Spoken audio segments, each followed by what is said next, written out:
Всем привет! Вот я и покинула Северную Мексику с ее пустынными пейзажами и вернулась в тропические джунгли.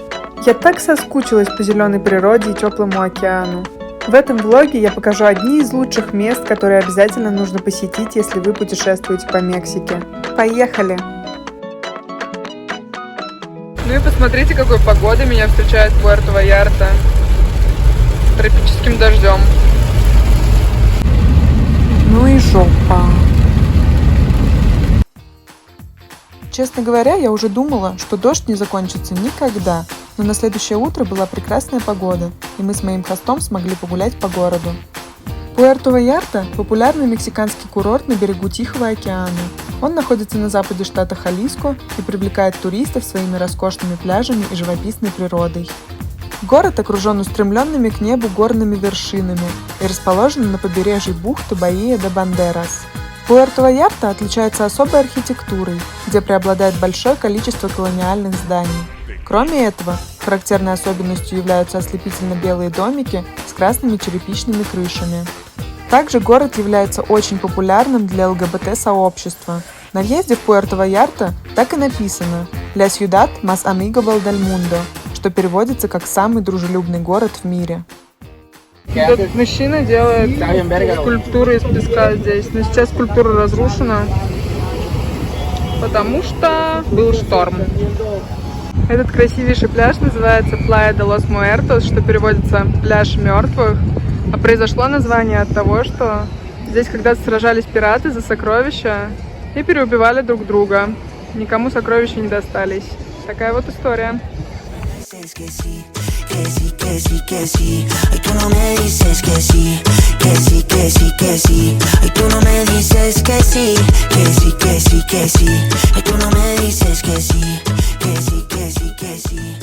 Нашли очень одну красивую смотровую площадку. Сейчас покажу. Поднимусь на самый верх. Посмотрите, ну разве это не чудо? Как обалденно. Город, который расположился среди джунглей. Невероятно. Пуэрто-Вальярта меня удивила. Перед приездом сюда я предполагала, что будет красиво, но чтобы настолько... Определенно рекомендую посетить этот город, если представится такая возможность. Хотя, может, я так впечатлена после северных мексиканских пустынь. А вообще думаю, что даже по видео понятно, какое чудесное место. Se preparó, se puso linda, su amiga llamaba, salió de rumba, nada le importó, porque su novio ella le engañaba, como si nada. Ella se preparó, se puso linda, su amiga llamaba, salió de rumba, nada le importó, porque su novio ella le engañaba, como si nada. Sale, olvida la pena. Вот и все, опять надвигаются тучи, сейчас мы все будем тонуть. И как бы сильно мне не понравилось Пуэрто-Вальярта, задержаться я решила все равно в другом месте. Сейчас я вам о нем расскажу. Ривьера Наярит – это 320 километров тихоокеанских пляжей, о которых еще 10 лет назад никто не слышал. Курорт развивается очень быстро и в ближайшее время может стать популярнее всем известной Ривьеры Майя. Здесь широкие ровные жемчужные пляжи, которые окружены удивительными скалами и густыми джунглями. Также Ривьера Наярит – это отличное место для серфинга, снорклинга и рыбалки. И что классно, я здесь познакомилась с ребятами на пляже, они дают мне бесплатно доску для серфинга, я могу серфить дни напролет, не вылезая из океана, чем я, собственно, здесь и занимаюсь.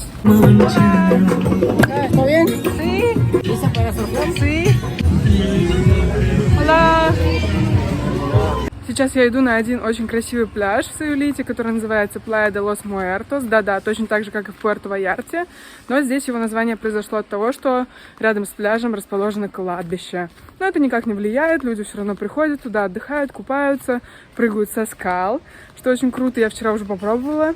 Сейчас покажу, как тут классно. Вот, собственно, и сам пляж. Он очень небольшой, но здесь есть люди. А вчера мы проплывали сюда на сабборде и нашли одно классное место, где никого нет. Лучше прогуляемся туда.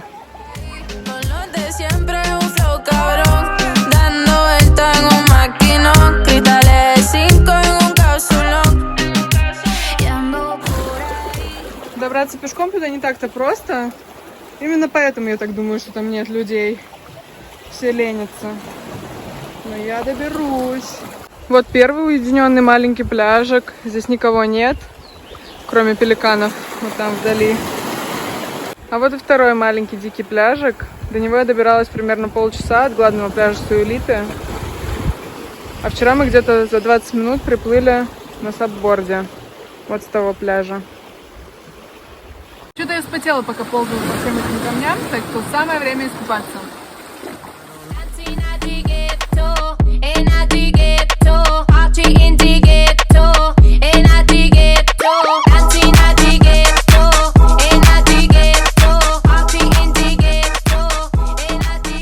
А вот с этой скалы можно нырять, правда, с другой стороны.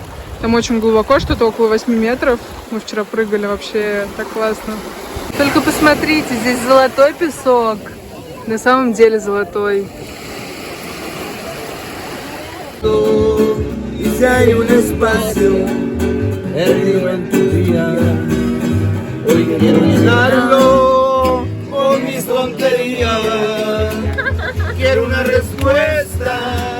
Последнюю неделю я провела будто бы в одной из своих мечт. Жила в 10 минутах ходьбы от океана, просыпалась, надевала купальник и сразу же шла на пляж, где проводила целый день, занимаясь серфингом. Que nos fuimos de casa persiguiendo un sueño cuando nadie nos miraba tan arriba. Tenemos los sueños y metas que nadie en el mundo vería. Вот и все, настало время покидать Суэлиту. Я очень расстроена, прям аж плакать хочется, если честно. Ну ладно, впереди еще много классных мест, поэтому я отправляюсь в Гвадалахару, столицу всем известного напитка текила.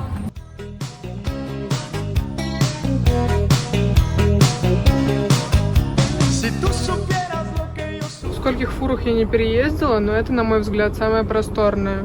Смотрите, как много места. Кровать такая большая, с игрушечкой, так мило. Холодильник. Окошко вот там, флаг висит, красота. Я бы сама тут пожила с удовольствием. Все, короче, Лисяка в здании, а точнее в Гвадалахаре. Здесь очень холодно, я уже надела теплую кофту. Люди вообще некоторые в куртках ходят, хотя погода 23 градуса. Но, видимо, я настолько привыкла к жаре, что мне здесь очень холодно. Я вообще хочу на побережье обратно. У меня в последнее время офигенная практика испанского. Заселилась сейчас к хосту в Гвадалахаре, который не говорит по-английски совсем. Мне придется жить 3 дня с человеком, который говорит только по-испански. Ну, отлично, много практики. Буду скоро говорить на испанском, как на своем родном. Едем смотреть на всю Гвадалахару с высоты птичьего полета. Ну ладно, может не птичьего, но с обзорной площадки. Вот такая смотровая, но с нее не видно весь город, потому что здесь много деревьев. Надо, короче, ходить повсюду здесь и смотреть на город. Но в целом красиво.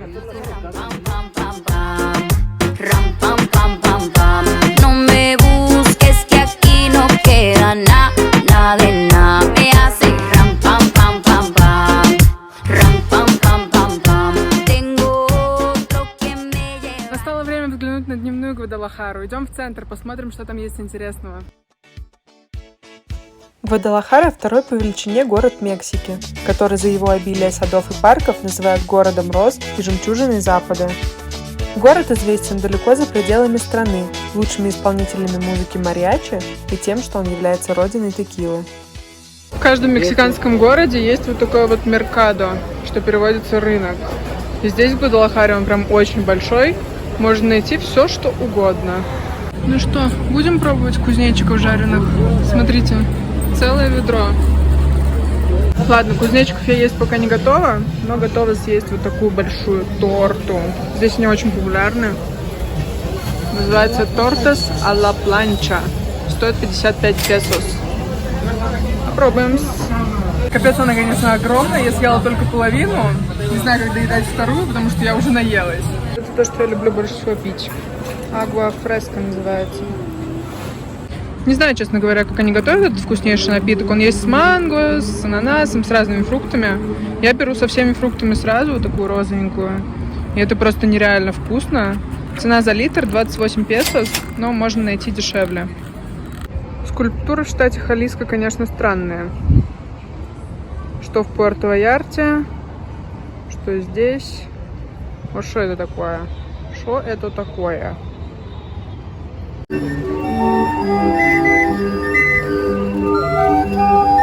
А вот и главный кафедральный собор Гвадалахары. Ну и в целом главная площадь города. Красиво, мне здесь нравится. Исторический центр Гвадалахары располагает прекрасным ассортиментом музеев, театров, галерей, библиотек и концертных залов. Город считается культурной столицей Мексики, прямо как в России Санкт-Петербург.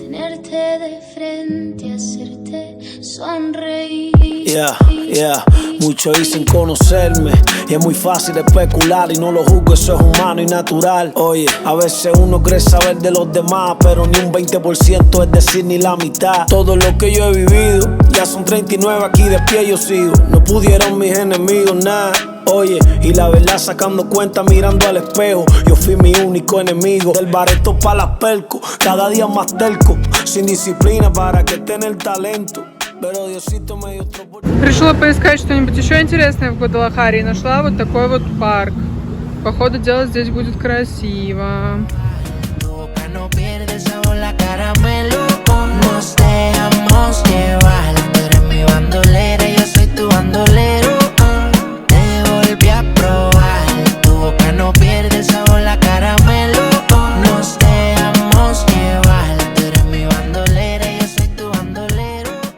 На самом деле я собиралась пойти не в парк, а на кладбище, как бы странно это ни казалось. Но это кладбище уже не кладбище, а музей.